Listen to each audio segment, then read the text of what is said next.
Hey, I'm Jason, and this is Supply and Demand Daily, where I tell you what we learned about the economy today. Now, unfortunately, I don't have any data dump indicators for you today, at least not with the United States economy, but there's always plenty going on in the world that is economic in nature, especially when it comes to global trade. And that's what we're going to talk about today. I'm going to go over what export bans are, which countries have instituted export bans on what, why they have done that, and basically answer the question in a very economical sort of way. Is their stated goal going to be achieved? Is this going to be good for the countries that are banning exports, and if not, who will it be good for, and stuff like that. So in order to do all that, I'm going to get out of the way. Now, on April 28th, Indonesia instituted its ban on palm oil exports, and May 13th, India announced that it was going to be banning wheat exports, and then there's some news out of Malaysia about some internal debate between their policymakers around the use of palm oil because it's not only used as food, but also as biofuel, similar to how in the United States a lot of corn makes its way into gas tanks via ethanol. So, I'm going to get right into this. Why is Indonesia banning export oil? Well, if you look at this chart in the bottom right here, palm oil futures in US dollars per 25 metric tons, these have gone up. The price of palm oil has gone up between May 2020 and February of 2022. It increased 300% to an all-time high that has not before been seen. So, again, to emphasize, some of these commodities have responded directly to the Russia-Ukraine conflict, and other ones have just been exacerbated or had volatility added to them. So the Russia-Ukraine conflict are these couple of spikes that you see here at the top, and this chart is a few days old. So, but anyway, 300% going all the way from an average of $500 to $600 a metric ton, all the way to $1,500. So it's pretty crazy what's going on. And Indonesia's response to that is that they want their own population to have the first crack at the global palm oil supply. They don't want to have to compete for it on the global market, and so they believe by holding on to that palm oil supply, maybe the prices will drop for their own consumers, and maybe that will be good for their own food security. And India's reasoning for banning wheat exports is very much the same, but I'll get to that in just a minute. So I'm going to read the first couple paragraphs of the article with the title that I have here in the top left. Kuala Lumpur, that is the capital of Malaysia, April 25th, countries should pause or slow use of edible oil as biofuel to ensure adequate supply for use in food, a state-backed Malaysian palm oil group said on Monday, warning of a global supply crisis following an Indonesian ban on palm oil exports. So that palm oil group is basically their industry regulator. Indonesia, the world's top producer and exporter of the edible oil, sent shock waves throughout the market on Friday when it announced that it would impose a ban from April 28th. Global edible oil supplies were already choked by adverse weather and Russia's invasion of Ukraine, and now global consumers have no option but to pay top dollar for supplies. Disruption from the conflict has exacerbated price rises in food commodities, which were already running at 10-year highs in the Food and Agricultural Organization's index, threatening a jump in global malnourishment. Quote, exporting countries and importing countries need to have their priorities right, and this is the time to temporarily reconsider food versus fuel priorities, said Director General of the Malaysian Palm Oil Group, Ahmad Parviz Gulam Qadir. Quote, it's very important for countries to ensure available oils and fats are used for food and temporarily stop or reduce their biodiesel mandates. He said, adding countries could resume biodiesel mandates once supply normalizes. A little bit of background there. Both Indonesia and Malaysia now have requirements that the biodiesel that is created, and that's just, diesel fuel that has food commodity oil as part of it. Again, same thing as ethanol with corn in the United States. So they mandate that a certain percentage of that biodiesel is made up of palm oil. For Indonesia, that number is 30%, and for Malaysia, it's 20%. Why do they do this? Well, I did a little bit of digging into that, and actually, it turns out that both Malaysia and Indonesia are parties to the Paris Climate Accord and were signers to the Kyoto Climate Protocol before that. So this is a document from the United Nations Climate Change Committee, which basically details the Malaysian government's intention of contribution to global emissions reduction. In accordance with decision CP19 and CP20 of the UNFCCC, the government of Malaysia is pleased to communicate its intended nationally determined contribution INDC together with relevant clarifying information. Now I'm going to skip ahead to the juicy part. Malaysia has taken early action. That's the heading. Since the 9th Malaysia Plan 2006 to 2010, Malaysia has started initiatives to increase the share of use of non-fossil fuel energy. The National Biofuel Policy of 2006 already laid the groundwork for the development and use of biofuels. The National Biofuel Industry Act of 2007 was put in place to regulate the biofuel industry and to promote the mandatory use of the B5 domestic blend of 5% palm biodiesel and 95% fossil fuel diesel. At the end of 2014, Malaysia had also introduced the Biodiesel B7 program.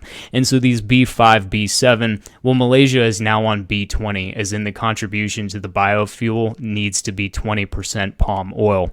So we're kind of seeing a tug of war here between the priority to eliminate global emissions and the priority to essentially feed one's own population and feed the global population, because there's a lot of countries in the world that use palm oil but do not have the capacity or the climates to actually grow it.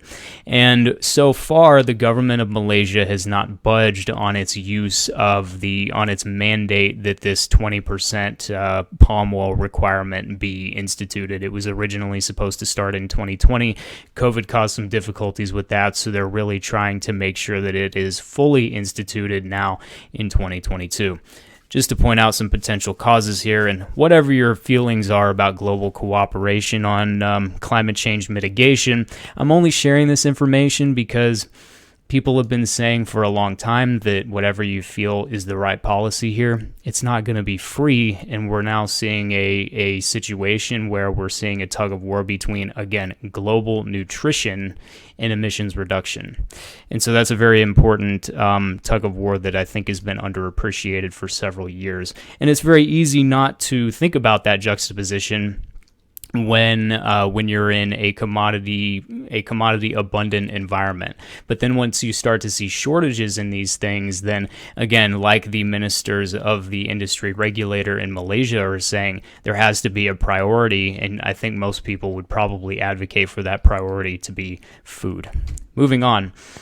India then banned wheat exports this May 13th. So a headline from CNBC, U.S. and Europe race to improve food supply chains after India bans wheat exports. And then just a little snippet of that. G7 foreign ministers warned over the weekend that the war in Ukraine is increasing the risk of a global hunger crisis. This is because Ukraine has been unable to export grains, fertilizers, and vegetable oil, while the conflict is also destroying crop fields and preventing a normal planting season. India is doing the same thing here. The price of wheat has gone up quite a bit, as we're going to see in just a couple slides, and they are doing so to protect the food security of their country and the population within their borders. Is this going to benefit Indians? Well, we'll see just in a minute. For the G7, in case you don't have that roster of countries off the top of your head, it's everybody who's here highlighted in yellow. So got the United States, Canada, the UK, France, Italy, Germany, and Japan. Now, the global wheat price has been on a similar path to the global palm oil price, but it has been much more affected heavily by the Russia-Ukraine conflict. As you can see, between 2020 and 2021, or 2022 actually, the wheat price on the futures exchange increased 60% which is $3 effectively per bushel. And then the Russia-Ukraine conflict shot it soaring up by another $4.50, which was 50% of the price at that time. And so the global wheat price situation is incredibly scarce as well. And Russia and Ukraine, being large producers of that commodity, is exacerbating that too. What that's going to do for harvests, or to the harvest, remains to be seen. We won't really know that until we get to November, December. So the economics of banning exports, though, how does that work and who does it help? Well, you can think about this in terms of your own household. So I want you to just think of the whatever job you do, that's your career, your day job, that's how you fund your bills and your food and all that stuff. And for me, that is financial services. And so you could look at my household as maybe a country, a tiny country, that exports financial services as its primary commodity that it puts out, or its primary service that it puts out. And then it uses the revenue from that financial services export, because I don't do anything else for work. That is my sole export. I have a very undiversified economy here at home, and I use the revenue from those exports in order to buy food, medicine, electronics, energy. I go to the hookah bar, and I do various things for entertainment. And so if I were to limit my exports of financial services, I'm not sure why I would run into a situation where I would need to do that. But let's just say, I say financial services are very scarce, and I really need to be able to use my calculating abilities and all those kinds of things, and data gathering to use on our own household. Again, when you're talking about a service type export, or when your primary career is in the creation of services and the production of services, it's a little bit more difficult to imagine these things. But if I were to do that, then ultimately the only thing that would lead to is, sure, I would have more of my own time available to me to use that service on myself or on my family or whatever, but I would have less income, significantly less income, to use on food, medicine, electronics, and all of those things that I actually need in order to survive. And this is how economies work, because not every economy can produce everything that it needs within its own borders. If we did, that would take away a lot of the wealth that we get from specialization, from people maximizing their output by doing what comes naturally to them. And that works both in terms of the labor market, but also in terms of global economics and countries and what industries within those countries decide to produce. A lot of it comes down to who has the advantage in producing that thing. If we tried to grow all of the coffee beans that Americans could ever drink in the United States of America, well, we would be SOL, because there are very few places in America where you can grow coffee beans. Literally, the only one is in Hawaii. So that would not go well for us.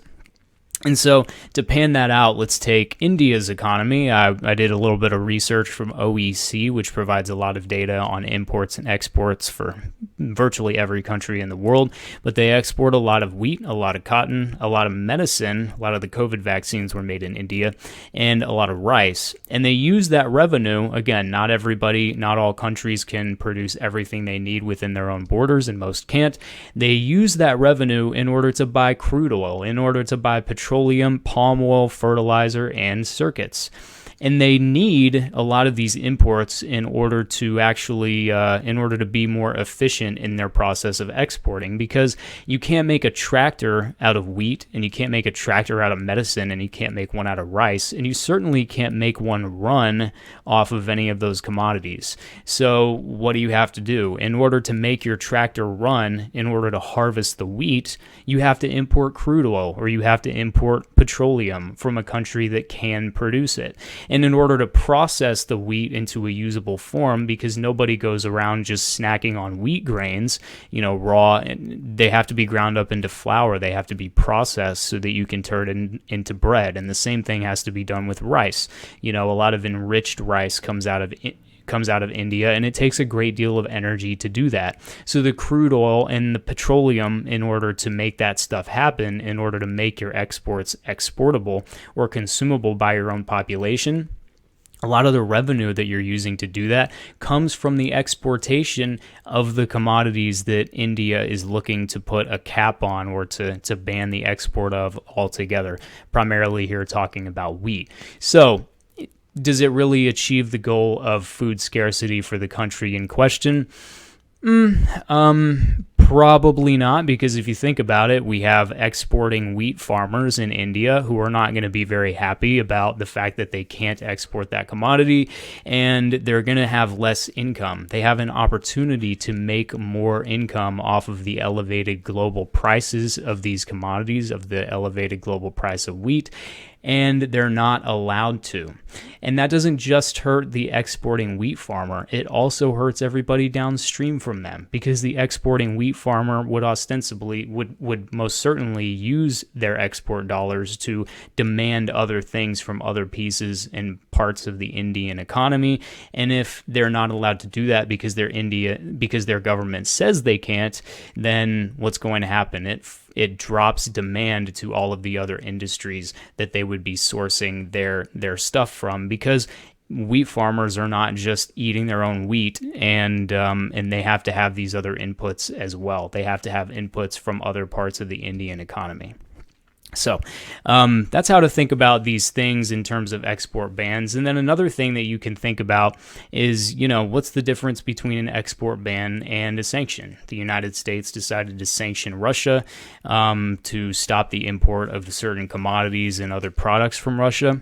And so what's the difference between an export ban and a sanction? Well, really, it's the same thing. Economically, the outcome is the same. There's less trade that happens, and whoever is in the business of exporting that commodity to another country doesn't get the opportunity to earn income on it.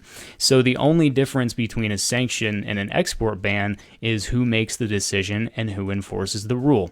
We could call the U.S. sanction of Russian imports also an export ban if Russia was the one making the decision to ban the exports. The economic effect is the same, you're calling it something different. So effectively, banning exports rather than being protection for your food supply within the country is really just placing a sanction on yourself. And so that's pretty much all I had for you today. We're going to be back with some data on the economy here next week, starting on Monday. That would be May 23rd, 2022. 23rd, something like that. And I would like to thank you for joining me for this edition of Supply and Demand Daily. Can't wait to see you again, and I hope you'll join me for again, the data that comes out next week. All right, take care. Thanks.